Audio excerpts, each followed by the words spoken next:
Réaliser un tempérage avec du beurre de cacao mi-cryo.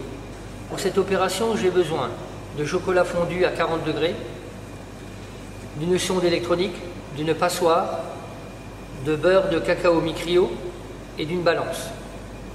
Je vais rapidement vous expliquer le beurre de cacao mi-cryo. C'est du beurre de cacao qui a été mi-cryogénisé, c'est-à-dire il a été pulvérisé à moins 180 degrés dans une grande cuve en inox, et il est sous forme de cristaux bêta.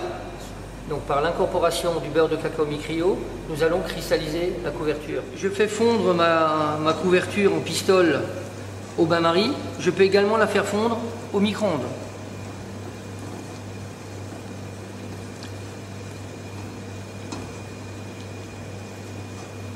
Pour le bain-marie, il n'est pas nécessaire que l'eau touche le récipient.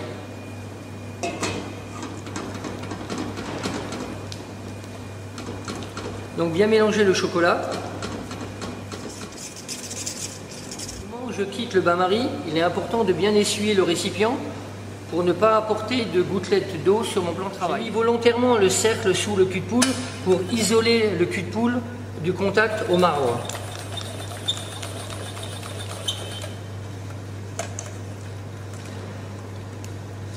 J'aime bien utiliser cet outil qui s'appelle donc une maryse pour trois raisons. La première, c'est qu'elle me permet de mélanger.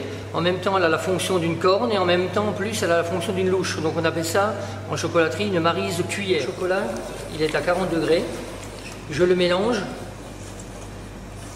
jusqu'à ce qu'il soit à 35 degrés Celsius. Mon chocolat est maintenant à 35 degrés. Je vais donc incorporer du beurre de cacao mi-cryo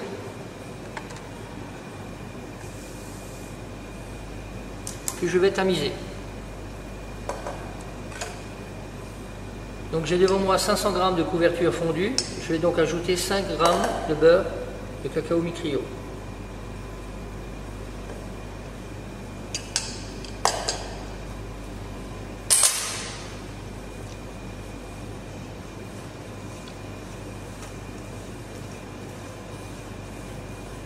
Je mélange.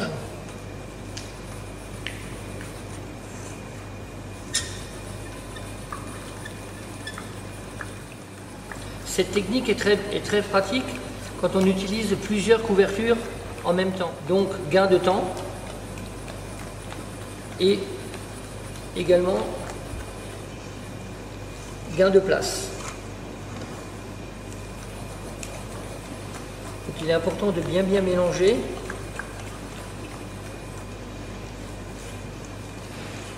Et de ramener la couverture avec le beurre de cacao mi-cryo à 31 degrés, température d'utilisation pour la couverture fondante.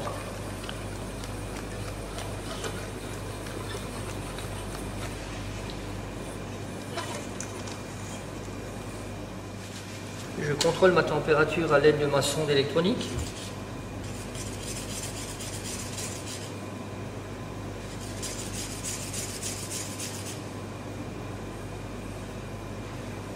Et la couverture est bien à 31 degrés. Réaliser un test papier pour m'assurer de la parfaite cristallisation de ma couverture. Donc je trempe un morceau de papier cuisson dans ma couverture et je fais un test très fin, je le pose à plat sur le marbre. Normalement le chocolat durcit en environ 3 minutes. Je contrôle mon test papier, le chocolat il a durci, il est brillant, je le décolle et il est cassant.